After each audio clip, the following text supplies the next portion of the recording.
إن الحمد لله نحمده ونستعينه ونستغفره ونعوذ بالله من شرور أنفسنا ومن سيئات أعمالنا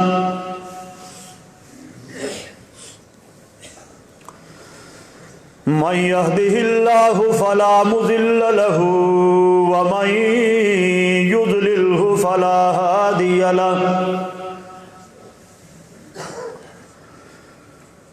وأشهد أن لا إله إلا الله وحده لا شريك له وأشهد أن محمدا عبده ورسوله أرسله بالحق بشيرا ونذيرا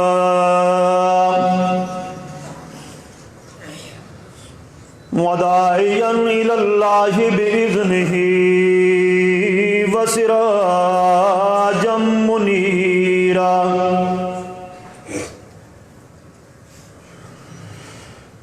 أما بعد فيا أيها الناس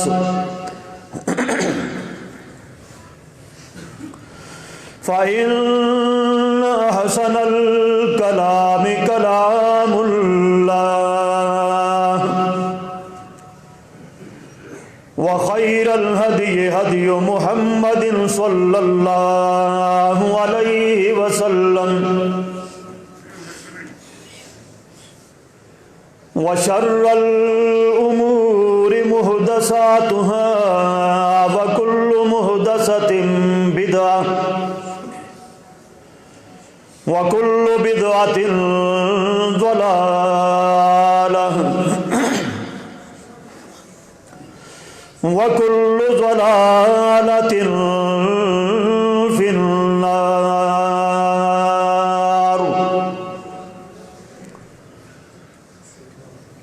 رب اشرح لي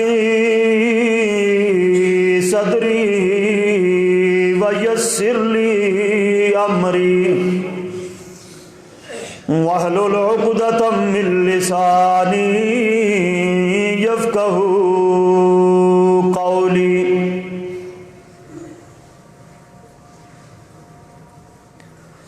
سبحانك لا علم لنا إلا ما علمتنا إنك أنت العليم الحكيم.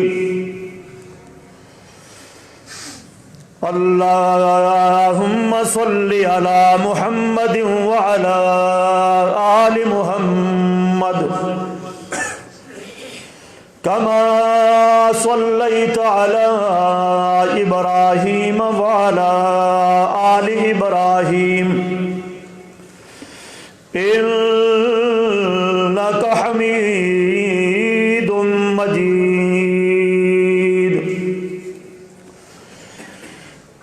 اللهم بارك على محمد وعلى آل محمد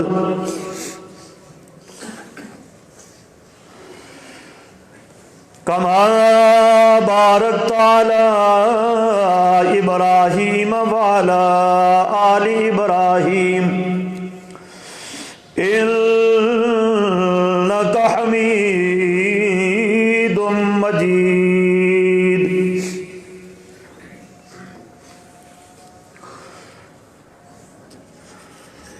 أعوذ بالله السميع العليم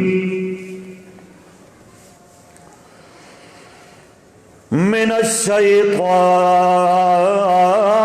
الرجيم.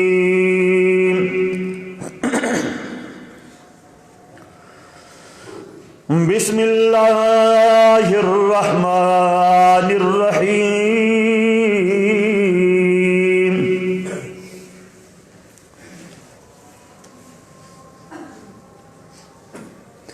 وَقَضَىٰ رَبُّكَ أَلَّا تَعْبُدُوا إِلَّا إِيَّاهُ وَبِالْوَالِدَيْنِ إِحْسَانًا إِمَّا يَبْلُغَنَّ عِندَكَ الْكِبَرَ أَحَدُهُمَا أَوْ كِلَاهُمَا فَلَا تَقُل لَّهُمَا أُفٍّ وَلَا تَنْهَرْهُمَا وَقُل لَّهُمَا قَوْلًا كَرِيمًا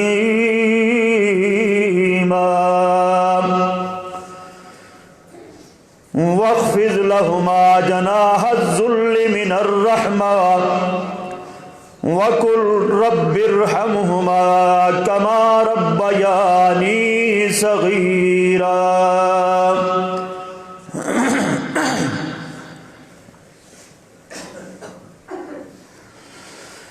اور تیرے رب نے یہ فیصلہ کر دیا ہے یہ کہ اس کے سوا کسی کی بھی عبادت نہ کی جائے۔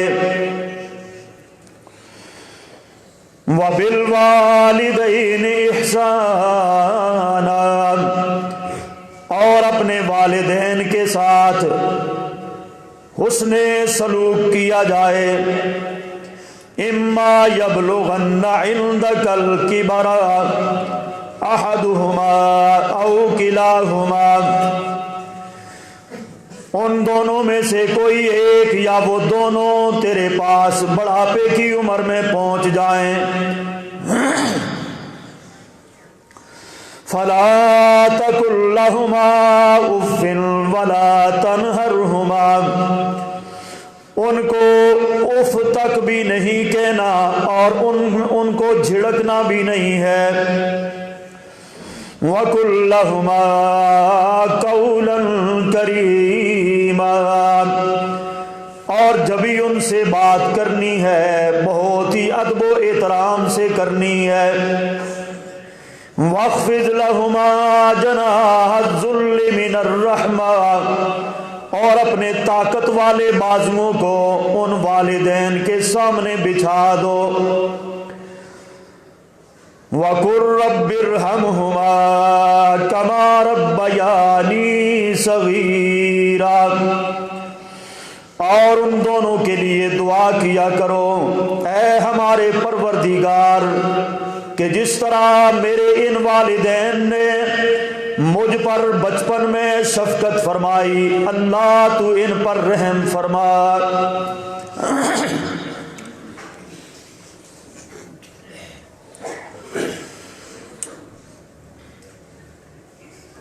ہر قسم کی حمد و ثنا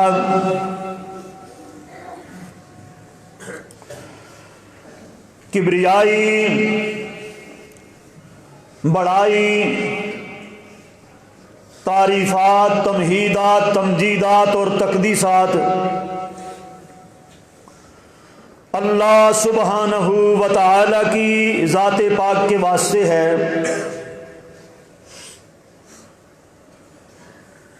وہ اللہ جو ساری کائنات کا خالق و مالک ہے، حاکم و رازق بھی۔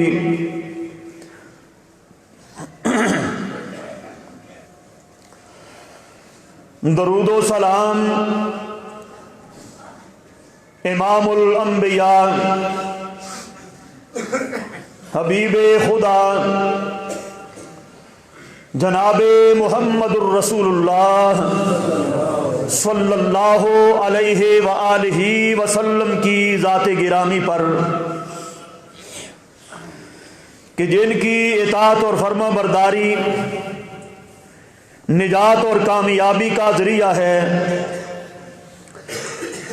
اور جن کی نافرمانی سراسر تباہی، بربادی اور ہلاکت ہے۔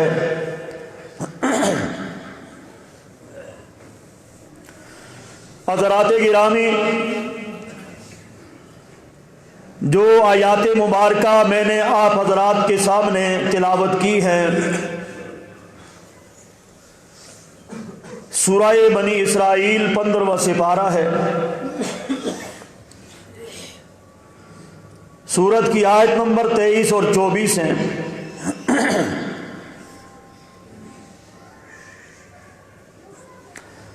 حضرات، اس دنیا کائنات کے اندر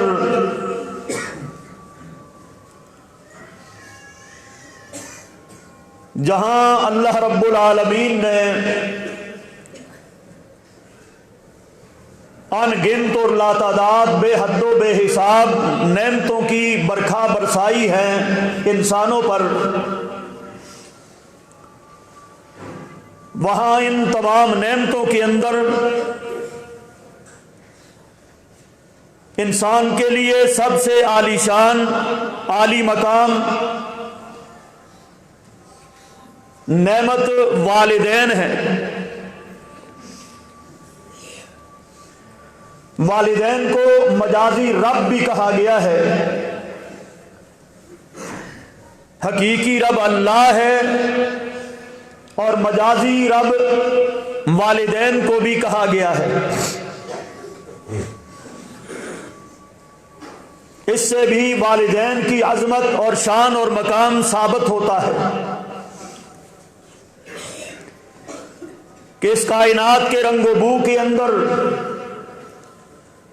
اس کائنات کی چاندنی اور چکا چوند کے اندر،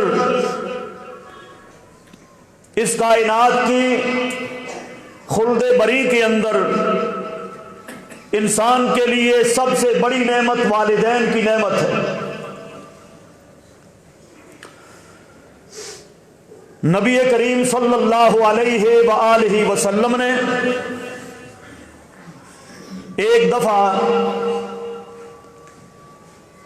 اسی طرح جمعے کے دن تشریف لائے، منبر کی پہلی سیڑھی پر قدم رکھا تو فرمایا آمین، دوسری سیڑھی پر قدم رکھا تو فرمایا آمین، تیسری سیڑھی پر قدم رکھا تو فرمایا آمین۔ پوچھنے والوں نے پوچھا سبب کیا ہے؟ تو ان کے اندر تین وہ لوگ شامل ہیں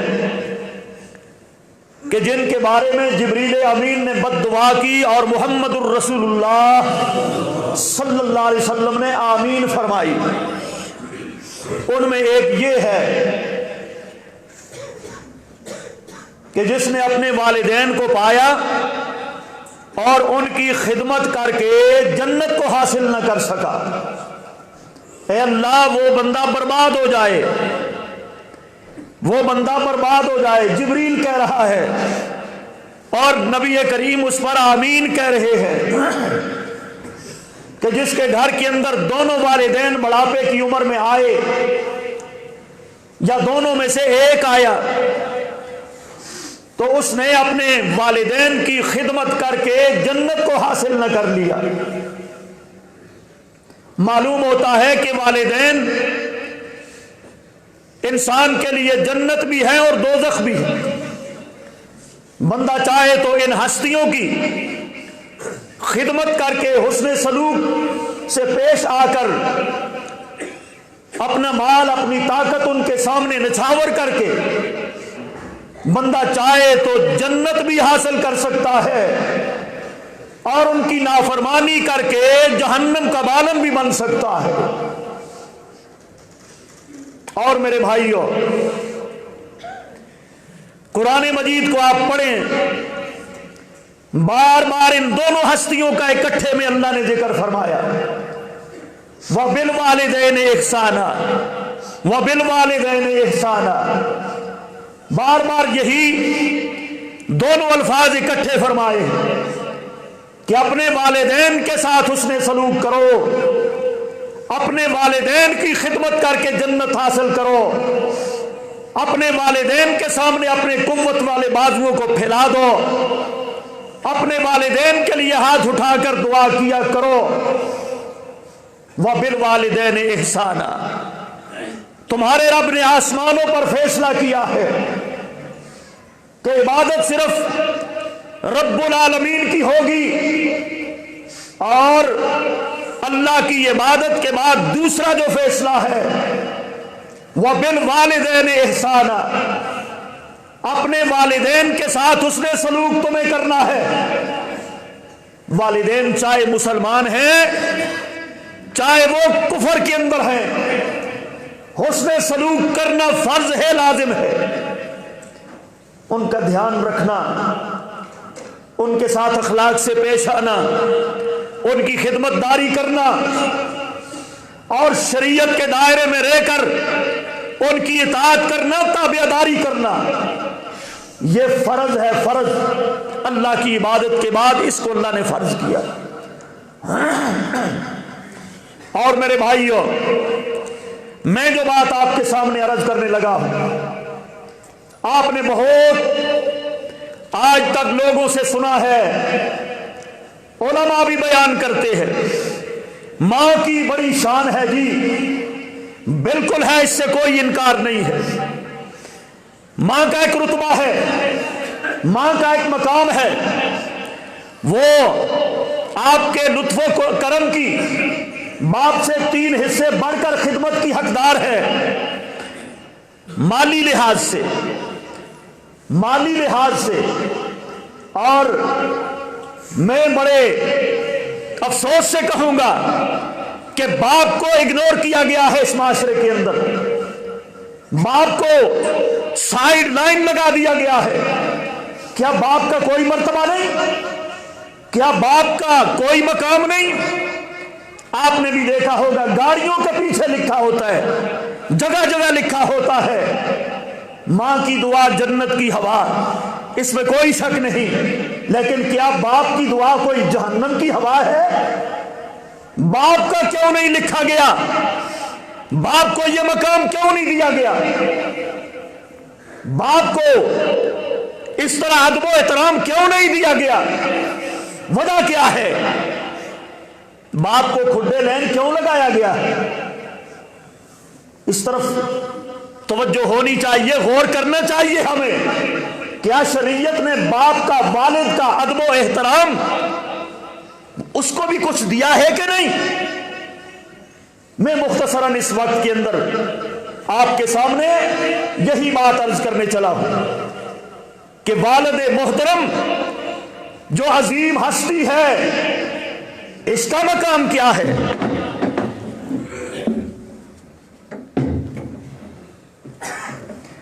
اس کی شان کیا ہے؟ اسلام نے والد کو کیا دیا ہے؟ ماں کا رتبہ وہ تو مسلم ہے، اس سے کوئی انکار نہیں، لیکن باپ کا رتبہ اور مقام جو شریعت نے دیا ہے وہ بھی ہمیں بیان کرنا چاہیے نا۔ اللہ ہم سب کو توفیق عطا فرمائے۔ میرے بھائیوں، اللہ اکبر، باپ کا رتبہ اس کو سمجھنے کے لیے صرف اتنی چیز ہی کافی ہے، توجہ کرنا، باپ کا مقام یہی کافی ہے کہ اس کائنات کو سجانے کے لیے اللہ پاک نے سب سے پہلے اگر پیدا کیا ہے تو باپ کو پیدا کیا ہے۔ آدم علیہ السلام باپ ہے کہ نہیں؟ اس کائنات کا باپ حضرت آدم ہے کہ نہیں؟ اس کے لیے یہی کافی ہے، باپ کے لیے مرتبے کے لحاظ سے، شان اور مقام کے لحاظ سے۔ ماں کو، اس کی عورت کو، اماں حوا کو اس کی بائیں پسلی سے پیدا کیا گیا اور کن کہہ کر پیدا کیا، لفظ کن سے ماں کو پیدا کیا، اور باپ کی باری آئی، کن سے آدم کو پیدا نہیں کیا بلکہ آپ اللہ پاک نے اپنے ہاتھوں سے گن کے اس کا خمیر اپنے ہاتھوں سے تیار کیا۔ یہ کون ہے؟ یہ باپ ہے جس کا خمیر اللہ پاک نے اپنے ہاتھوں سے گن کے تیار کیا ہے۔ خلقتہ بیدیا، قرآن کہتا ہے جب باپ کی باری آئی، باپ اس کائنات کی اول ترین ہستی ہے، پہلی ہستی ہے، پہلا مقام ہے، پہلی عظمت ہے وہ باپ کی ہے کہ اس کو اپنے ہاتھوں سے گھر گھر کے بنایا ہے، اپنے ہاتھوں سے اس کا چہرہ بنایا ہے، اپنے ہاتھوں سے اس کے بازو بنائے ہیں، اس کے قدم بنائے ہیں، اس کی ہر چیز اللہ پاک نے اپنے ہاتھوں سے گھر گھر کے تیار کی ہے، اپنے ہاتھوں سے تیار کیا ہے باپ کو، اور ماں کو کن کہہ کر پیدا کیا ہے اور اسی کی پسلی سے پیدا کیا ہے، گویا کہ عورت کا باپ بھی حضرت آدم ٹھہرا۔ اللہ اکبر، یہ دروازہ کھول دیں۔ یہ کتنا بڑا مقام ہے کہ اللہ رب العالمین نے باپ کو اپنے ہاتھوں سے گھڑ کے پیدا کیا۔ بھائی اللہ اکبر۔ اور جہاں یہ فرمایا کہ جنت ماں کے قدموں کے نیچے ہے، توجہ کرنا، جہاں یہ بات فرمائی ہے کہ جنت ماں کے قدموں کے نیچے ہے، اس میں کوئی شک نہیں، جنت ماں کے قدموں کے نیچے ہے، لیکن اس جنت کا مین گیٹ جو ہے وہ باپ کو قرار دیا گیا ہے۔ جنت کا جو مین دروازہ ہے، درمیانی دروازہ ہے، بڑا گیٹ ہے، محمد الرسول اللہ صلی اللہ علیہ وسلم نے اس جنت کے مین گیٹ کو باپ کو قرار دیا ہے۔ باپ راضی ہوگا تو جنت کا مین گیٹ کھلے گا، باپ راضی نہیں ہوگا تو وہ جنت تمہارے کسی کام کی نہیں۔ اگر باپ ناراض ہے دروازہ نہیں کھلے گا، باپ کی خدمت داری نہیں کی، باپ کو راضی نہیں کیا، باپ کو خوش نہیں رکھا، باپ کی نافرمانی اگر کی ہے تو جنت کا دروازہ کھلے گا، کیونکہ باپ کیا ہے؟ جنت کا مین گیٹ ہے۔ اور فرمایا محمد الرسول اللہ صلی اللہ علیہ وسلم نے فرمایا رضا الرب فی رضا الوالد وسخط الرب فی سخط الوالد۔ فرمایا محمد الرسول اللہ صلی اللہ تعالی علیہ وسلم نے، اے دنیا والو، جس کا باپ راضی ہے سمجھو کہ اس کا رب راضی ہے، جس کا باپ راضی ہے اس سے اس کا رب بھی راضی ہے، اور جس کا والد اس سے ناراض ہے اس سے اس کا رب بھی ناراض ہے۔ باپ کی خوشی اللہ پاک کی خوشی ہے، باپ کی رضا اللہ کی رضا ہے، اور باپ کی ناراضگی اللہ کی ناراضگی ہے۔ باپ کا غضب جو ہے اللہ کا غضب ہے، باپ کی ناراضگی اللہ کی ناراضگی ہے، باپ کا غصہ اللہ کا غصہ ہے۔ اللہ اکبر۔ اور فرمایا طاعت اللہ فی طاعت الوالد ومعصیت اللہ فی معصیت الوالد۔ والد کی فرما برداری اللہ پاک کی فرما برداری ہے، اور جناب والد کی نافرمانی اللہ کی نافرمانی ہے۔ نام لے لے کر محمد الرسول اللہ صلی اللہ علیہ وسلم نے والد کی عظمت کو بیان کیا، اور ہم والد کو اگنور کر دیتے ہیں، اور ساری ہمدردیاں، ساری محبتیں، سارا کچھ ہم صرف ماں کی بیان پر زور لگا دیتے ہیں۔ میں کوئی ماں کا رتبہ اور مقام نعوذ باللہ کم نہیں کر رہا، گھٹانے نہیں لگا ہوں، لیکن اصل چیز، اصل بنیاد باپ ہے۔ اصل بنیاد کیا ہے؟ کون ہے؟ وہ باپ ہے، وہ والد ہے تمہارا۔ اس کو اگنور نہیں کیا جا سکتا، اس کو سائیڈ لائن نہیں لگایا جا سکتا۔ قرآن نے جہاں بھی بیان کیا ہے دونوں کو ساتھ بیان کیا ہے، اور دنیا کائنات کو بسانے کے لیے پہلے ماں کو نہیں، پہلے باپ کو پیدا کیا ہے۔ اس لیے باپ کی عظمت کو سمجھنا بہت ضروری ہے۔ اور میرے بھائیوں،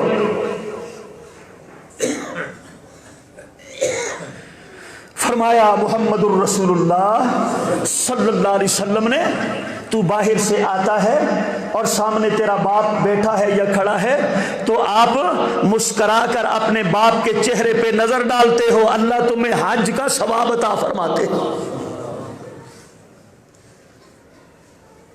باپ کے چہرے پر مسکرا کے ایک نظر ڈالو تو صحیح، اللہ تمہیں حج مبرور، حج مقبول کا اجر عطا فرماتے ہیں۔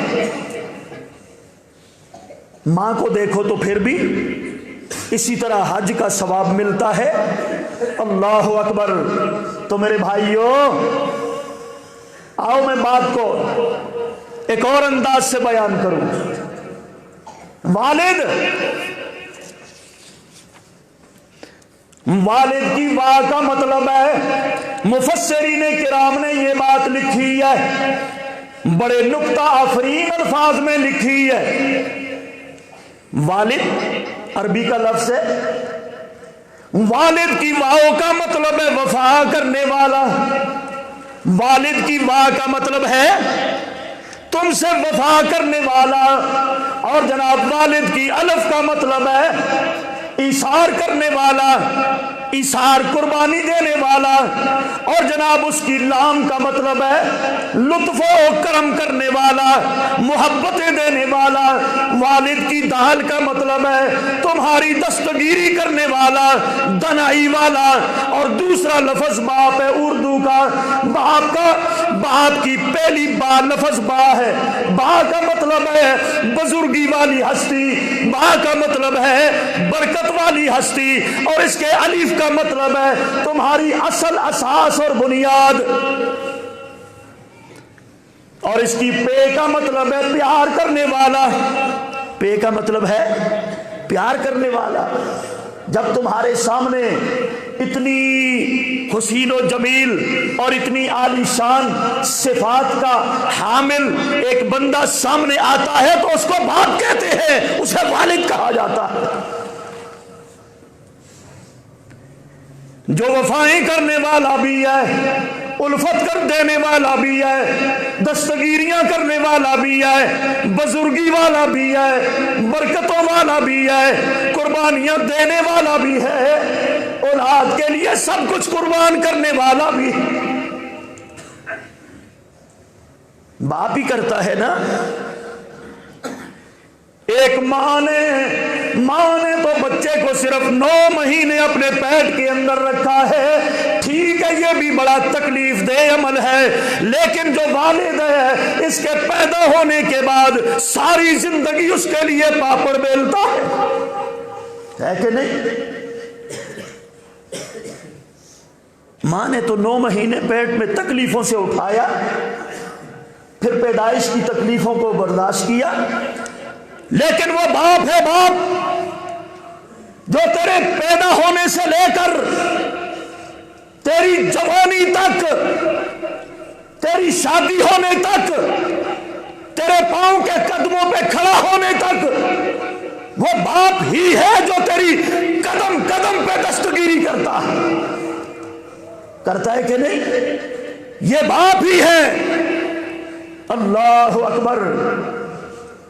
یہ تیرے لیے عظیم الشان ہستی تیرا والد، اور تیرا محترم یہ والد، یہ باپ ہستی ہے جس نے تیرے لیے بڑے بڑے لمبے سفر بھی اختیار کیے تیری وجہ سے، سفر کی صعوبتیں اٹھاتا ہے تیری وجہ سے، پردیس کی تکلیفیں اٹھاتا ہے تیری وجہ سے، لوگوں کے تانے سنتا ہے تو تیری وجہ سے، روڈوں کے اوپر خاک چھانتا پھرتا ہے یہ بھی تیری وجہ سے، لوگوں کی لعنتیں ملامتیں دن رات سنتا ہے تو تیری وجہ سے، اور یہ باپ ہے سردی کے اندر بھی جتا ہوا ہے، گرمی کے اندر بھی لگا ہوا ہے، پسینے کے اندر شرابور ہے، تیری وجہ سے سب کچھ باپ کر رہا ہے۔ کبھی سر پہ اینٹیں اٹھا رہا ہے، کبھی مسالے کڑھائیاں سر پہ اٹھا رہا ہے، کبھی گٹروں کے اندر گھسا ہوا ہے، اور ایک ایک پجامہ پہن کر میرے بھائیوں سردی میں، گرمی میں، محنتوں میں، مزدوریوں میں لگا ہوا ہے، نہ اپنے لباس کی پرواہ ہے، نہ اپنی جان کی پرواہ ہے۔ کون کرتا ہے؟ سب کچھ باپ کر رہا ہے۔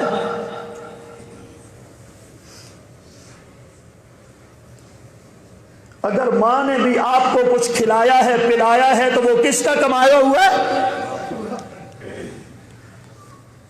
ماں نے اگر کچھ کھلایا ہے تو وہ تیرے باپ کی کمائی ہے۔ ماں نے اگر لاڈ لڈائے ہیں تو وہ بھی تیرے والد محترم کا لطف و کرم ہے، جس کو معاشرے نے آج اگنور کر دیا، اس پہ کوئی بات نہیں کرتا، اس کے پیار اور محبت کو کوئی نہیں بیان کرتا، اس کی قربانیوں کو کوئی نہیں بیان کرتا، خود بھوکا رہتا ہے، اولاد کے لیے کچھ نہ کچھ لے کے آتا ہے، دیہاڑی لگے نہ لگے، گھر کو کبھی خالی آتا کہ میں گھر جاؤں گا، میرے بچے منتظر ہوں گے، میرے ہاتھوں کی طرف دیکھیں گے، خود پھٹے پرانے چپل جوتے پہن لیتا ہے، لیکن اپنی اولاد کو شہزادوں کی طرح رکھتا ہے، خود پھٹے پرانے کپڑے پہن لیتا ہے، لیکن تیرے لیے کوئی عید بھی خالی نہیں جانے دیتا، خود بھوکا پیٹ اپنا کاٹ دیتا ہے، تیرے لیے کھلونوں میں کمی نہیں آنے دیتا۔ یہ کون ہے؟ یہ باپ ہے۔ ماں کے لاڈ اور پیار نے اولادوں کو میرے بھائیوں ہمیشہ بگاڑا ہے۔ ان کی محبت ہے، ان کا پیار ہے، حد سے زیادہ محبت اور پیار بچوں کو بگاڑ دیتا ہے، لیکن باپ اس کی نظر کی تیزی، اس کی طبیعت کی سختی نے اولاد کی تربیت کے اندر نمایاں کردار ادا کیا ہے کہ نہیں؟ باپ کی سختی، باپ کی ترشی، یہ کوئی نفرت کی وجہ سے نہیں ہے، یہ اس کی تربیت کے اندر ایک نمایاں کردار ادا کرتی ہے کہ جہاں ایک بے پناہ پیار اور محبت کی وجہ سے بچہ بے راہ روی کا شکار ہو جاتا ہے، والد کی تیز نظر اس کو سیدھے رستے پہ لاتی، سیدھے رستے پہ میرے بھائیوں لانے والی نظر کس کی ہوتی ہے؟ وہ باپ کی نظر ہوتی ہے۔ اللہ اکبر، اللہ ہمیں سمجھنے کی، عمل کی توفیق عطا فرمائے۔ والد کا بہت بڑا مقام ہے، اللہ ذوالجلال کی قسم، والدہ سے بھی پہلے جس کا مقام ہے وہ والد محترم کا ہے، کیونکہ اس کائنات کی ابتدا ہی باپ سے ہوئی ہے، جس کا نام ہے حضرت آدم علیہ الصلاۃ والسلام۔ اور میرے بھائیوں میں عرض کروں، کافروں نے بھی اپنے والدین کا بڑا ادب کیا ہے، توجہ کرنا، کافر بھی اپنے والدین کا بڑا ادب و احترام کرتے تھے، اسی لیے تو قرآن مجید کے اندر ارشاد فرمایا رب العالمین نے وَيَقْتُلُونَ الْأَنْبِيَاءَ بِغَيْرِ حَقٍّ، ان ظالموں نے، پہلے لوگوں نے اور بنی اسرائیل کے لوگوں نے نبیوں کا بے دریغ قتل عام کیا۔ کیوں؟ کیونکہ نبیوں نے ان کے سامنے ایک دین پیش کیا، توحید پیش کی، اور وہ دین ان کو نیا لگا اور انہوں نے یہ کہہ کر رد کر دیا اِنَّا وَجَدْنَا عَلَيْهِ آبَاءَنَا، ہم اپنے باپوں کا دین چھوڑنے کے لیے تیار۔ یہ والدین کی قدر ہے نا، نبیوں کی دعوت کو انہوں نے ٹھکرایا، اور یہاں تک ہی نہیں، نبیوں کو قتل کر دیا والدین کی محبت میں، باپ کی محبت میں آ کر۔ اتنی انہوں نے باپ سے، اپنے آباء و اجداد سے محبت کی، جو کہ تھی تو غلط، یہ انداز محبت کا غلط ہے۔ لیکن اتنی کافر ہو کر وہ اپنے باپوں سے محبت کیا کرتے تھے کہ نبیوں کی بات ماننا تو دور کی بات، انہیں قتل کر دیا کرتے تھے کہ ہم اپنے باپ کی بات چھوڑنے کے لیے، باپ کا دین، باپ کا راستہ چھوڑنے کے لیے ہم تیار۔ وجدنا علیہ آباءنا، قرآن کہتا ہے، وہ یہی بات کہتے ہیں کہ محمد الرسول اللہ صلی اللہ علیہ وسلم کو بھی یہی کافروں نے جواب دیا تھا، وجدنا علیہ آباءنا، ہم اپنے باپ دادے کا دین نہیں چھوڑیں گے، اے محمد تیری بات ہم نہیں مانیں گے، ہم اپنے باپ کے دین پر چلیں گے۔ کافر بھی اتنا اپنے باپوں کا احترام کیا کرتے تھے، اور آج مسلمان ہو کر اپنے باپ کی کوئی پرواہ نہیں کی جاتی۔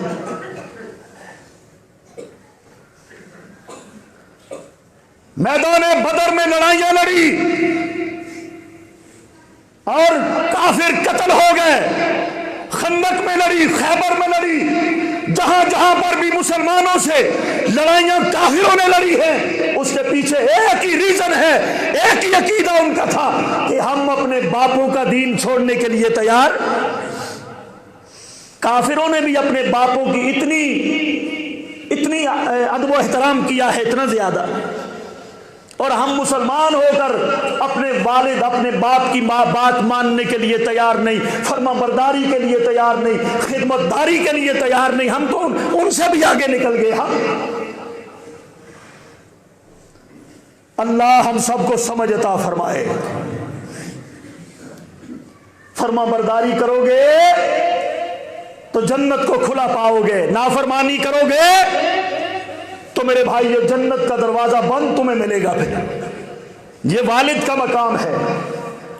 جناب نوح علیہ السلام کشتی کے اندر سوار ہو گئے، طوفان آ گیا عالمگیر، اور جناب اپنے بیٹے سے فرمایا یا بنی ارکب معنا، اے میرے بیٹے میرے ساتھ کشتی میں آ جا۔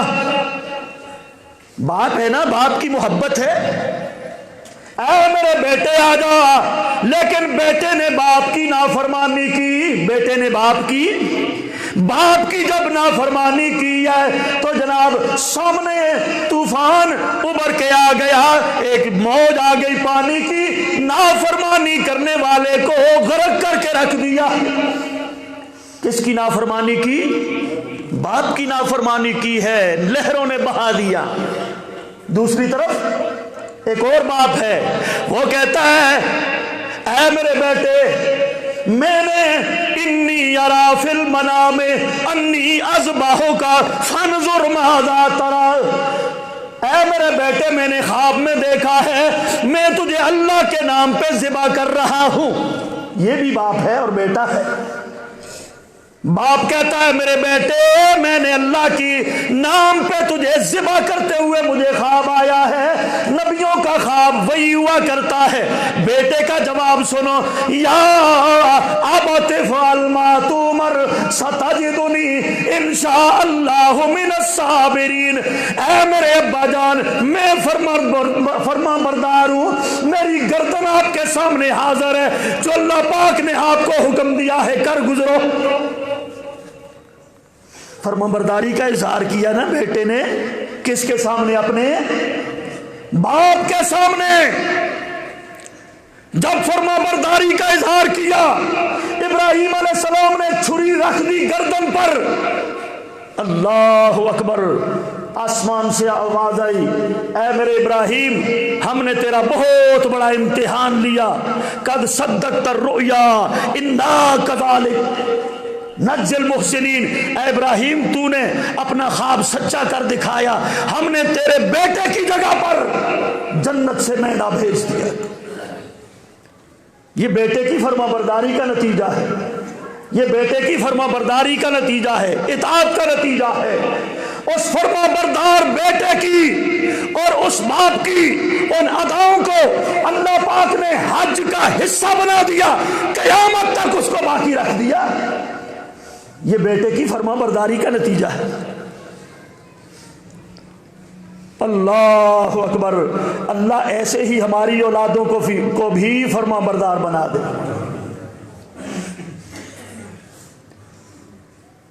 جناب ابراہیم علیہ السلام ایک دفعہ سفر کر کے آئے ہیں فلسطین سے اور جناب اپنے بیٹے اسماعیل علیہ السلام کو ملنے آئے ہیں. نئی نئی شادی ہوئی ہے جناب اسماعیل کی بنو جرہم قبیلہ کے اندر. بیوی کو پتہ نہیں کہ یہ کون ہے، میرے خامند کا باپ ابراہیم ہے، اس کو پتہ نہیں. بابا جی نے آ کے دروازہ کھٹکھٹایا اور پوچھا میرا بیٹا اسماعیل کہاں ہے، اسماعیل کدھر گیا؟ وہ جناب بڑی لاپرواہی سے اس نے جواب دیا، اے بزرگوں بابا جی کوئی پتہ نہیں، باہر شکار کے لیے گیا ہوا ہے. پھر جناب سوال کیا ابراہیم علیہ السلام نے کب واپس آئے گا؟ جواب دیا بیوی نے کوئی پتہ نہیں، شکاری مزاج آدمی ہے، کتنے کتنے دن شکار کرتے گزار دیتا ہے، کوئی پتہ نہیں اس کے آنے کا. ان بابا جی کو کوئی اس نے چائے پانی کا نہیں پوچھا. اور جناب ابراہیم علیہ السلام نے جاتے جاتے کہہ دیا، اے خاتون جب اسماعیل واپس آئے نا اسے میرا ایک پیغام دے دینا. ایک بابا جی آئے تھے، نام اپنا ابراہیم بتا گئے ہیں اور انہوں نے یہ پیغام چھوڑا ہے کہ اپنے دروازے کی چوکاٹ کو تبدیل کر دینا. کیا کرنا؟ اپنے دروازے کی چوکھٹ تبدیل کر دینا.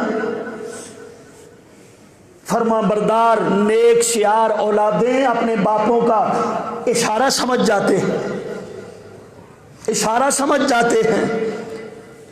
جناب اسماعیل علیہ السلام واپس آئے، کہا کوئی نہیں تازہ کوئی بات. بیوی کہنے لگی ہاں ایک بابا جی آئے تھے.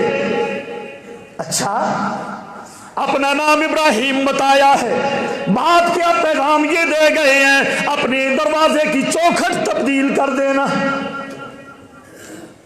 اسی وقت کہا جا میرے گھر سے نکل جا، تجھے طلاق ہے. کہا یہ کیا ہوا؟ کہا میرے والد محترم تھے، وہ میرے والد محترم تھے، وہ نبی ابراہیم تھے، وہ پیغام یہ مجھے دے گئے ہیں اپنے دروازے کی چوکھٹ تبدیل کرنا. گویا کہ تیرے لیے یہ بیوی ٹھیک نہیں، اس کو طلاق دے، جاؤ تجھ کو میری طرف سے طلاق. اللہ اکبر. اور شادی کر لی. پھر کچھ اور عرصے کے بعد اسی طرح ابراہیم علیہ السلام آئے، تشریف لے کے آئے، اور یہ نئی نویلی دوسری دلہن تھی اسماعیل علیہ السلام کی. لیکن اسماعیل آج پھر گھر میں نہیں ہے. پوچھا اسماعیل کہاں ہے؟ کہا جی بزرگوں کہاں سے آئے ہو؟ اندر تشریف لائیے. بڑے اخلاق سے بٹھایا اور جانتی وہ بھی نہیں ہے یہ کون ہے، اور جناب خدمت کی، کھانا کھلایا، پانی پلایا، اور ابراہیم علیہ السلام واپس چلے گئے اور کہا بیٹا اسماعیل جب اسماعیل گھر میں آئے واپس، اسے یہ پیغام دینا کہ اے اسماعیل یہ چوکھٹ ٹھیک ہے، اس کو تبدیل نہ کرنا. پھر ایسے ہی ہوا.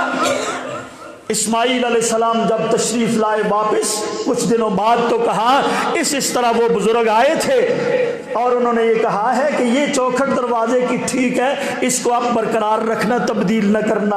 اسماعیل علیہ السلام نے خوش ہو کے فرمایا وہ میرے والد محترم حضرت ابراہیم علیہ السلام تھے، اور ان کا مطلب یہی تھا کہ یہ اب تیری میرے ساتھ شادی ہوئی ہے، اب تجھے طلاق نہیں دوں گا، تجھے اپنی بیوی بنا کر رکھوں گا. یہ میرے باپ کا حکم ہے اور اشارہ ہے. عرض کرنے کا مقصد یہ ہے نیک اولادیں اپنے والد محترم کا اشارہ سمجھ جاتے ہیں، اشاروں پر چلتی ہے نیک اولاد. اور ہم اللہ اکبر والدین کو اگنور کر دیا جاتا ہے، خدمت داری نہیں کی جاتی. جب بڑھاپا آ جاتا ہے، اتنے بد نصیب لوگ دیکھے ہیں کہ اپنے بوڑھے باپ کا کمرہ اپنے کمرے سے دور رکھتے ہیں کہ یہ جی کھانسنے کی آواز آتی ہے.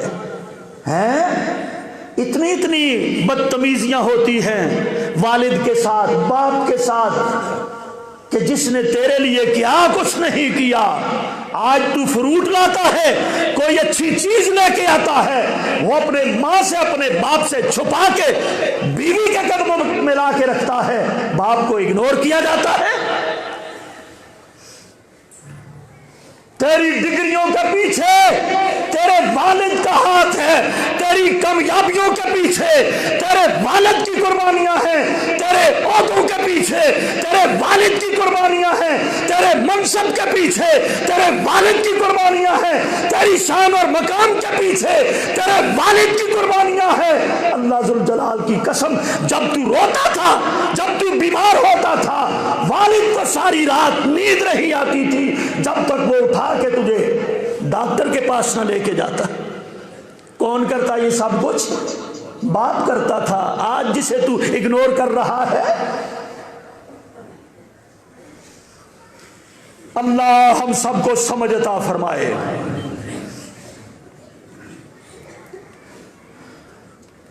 ایک واقعہ پڑھا میں نے،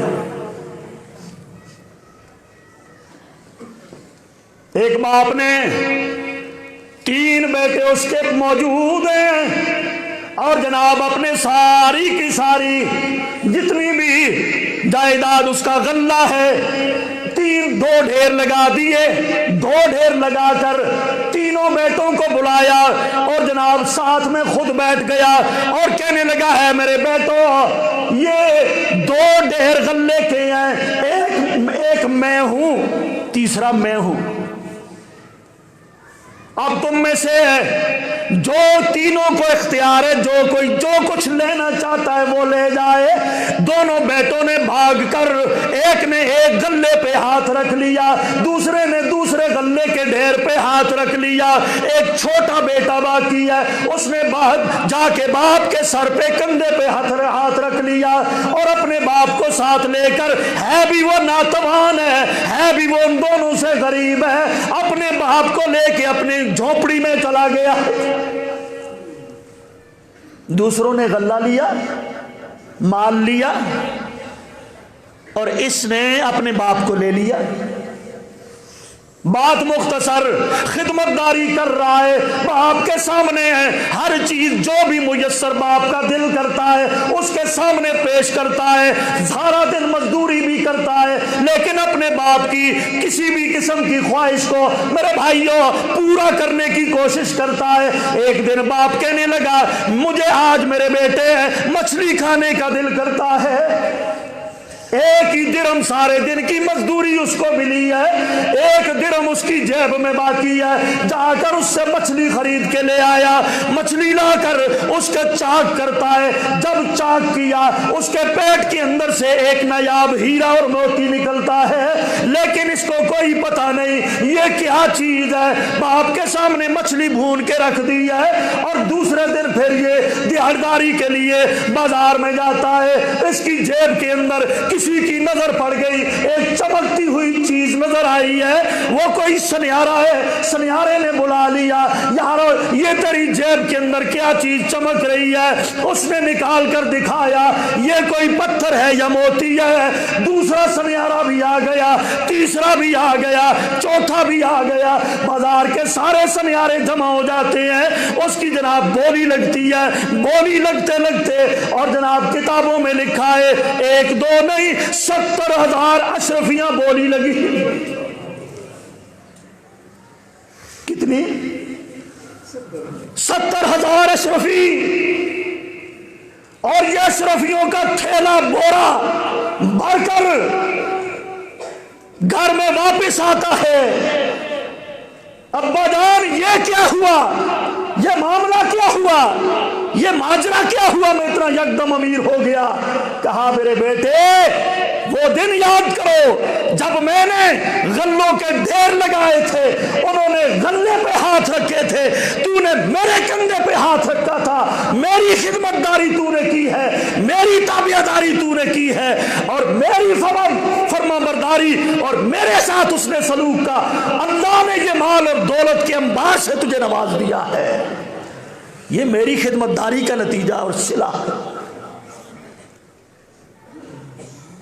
اللہ اکبر، یہ ہے والد محترم کی خدمتوں کا نتیجہ۔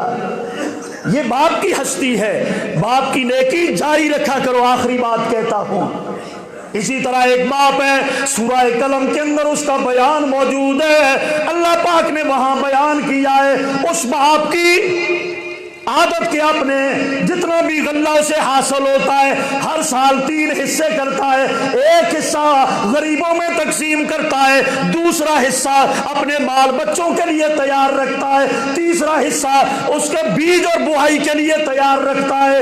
لیکن جب ہی وہ والد ان کا فوت ہوتا ہے، بیٹے کنجوسی کرنے لگے، کہنے لگے باپ ہمارا پاگل تھا، یا وہ اس طرح کیوں کرتا تھا، سارے گاؤں والے غریبوں کو جمع کر کے کیوں یہ مال اور اسباب تقسیم کیا کرتا ہے، ہم نہیں دیں گے، 1 ٹکا بھی کسی کو نہیں دیں گے، ہمارے اپنے اپنے مسائل اور بیوی بچے ہیں، ہم رات کو جائیں گے، جا کر اپنے اس غلے کو جمع کریں گے، پھل اتاریں گے، ہم کسی کو بھی نہیں دیں گے۔ رات کو جب ہی آدھی رات کو اٹھ کے گئے ہیں، قرآن کہتا ہے جب ہی وہ وہاں پر باغ والی جگہ پہ پہنچے، وہاں پر باغ نہیں تھا بلکہ راکھ کا ڈھیر پڑا ہوا تھا۔ اللہ اکبر! کیا ہوا؟ باپ جو ان کا نیکی کرتا تھا، صدقہ خیرات دیا کرتا تھا، باپ کی نیکی کو اگنور کیا، باپ کی نیکی کو، جاری نیکی کو روکنے کی انہوں نے کوشش کی۔ جب روکنے کی کوشش کی، اللہ کی رحمتیں اٹھ گئی، برکتیں اٹھ گئی، اللہ کی ناراضگی آئی، غصہ آ گیا۔ اللہ اکبر! اس لیے میرے بھائیوں دیکھو، جو آپ کے والد، آپ کے باپ جو نیکی کیا کرتے تھے، وہ نیکیاں تم بھی جاری رکھو، اللہ کی رحمتیں آئیں گی، برکتیں بھی آئیں گی، اللہ کی رضامندی بھی آئے گی، اللہ بھی راضی رہے گا۔ لیکن اگر باپ کی نیکی کا دروازہ تم نے بند کر دیا جو وہ کیا کرتے تھے، پھر یاد رکھو اللہ کا غضب نازل ہوگا۔ سچ فرمایا محمد الرسول اللہ نے کہ باپ کی ناراضگی میں اللہ کی ناراضگی ہے، اور باپ کی خوشی میں اللہ کی خوشی ہے۔ اللہ تعالیٰ مجھے اور آپ سب کو سمجھنے کی اور عمل کی توفیق عطا فرمائے۔ وما علیہ الا البلاغ المبین۔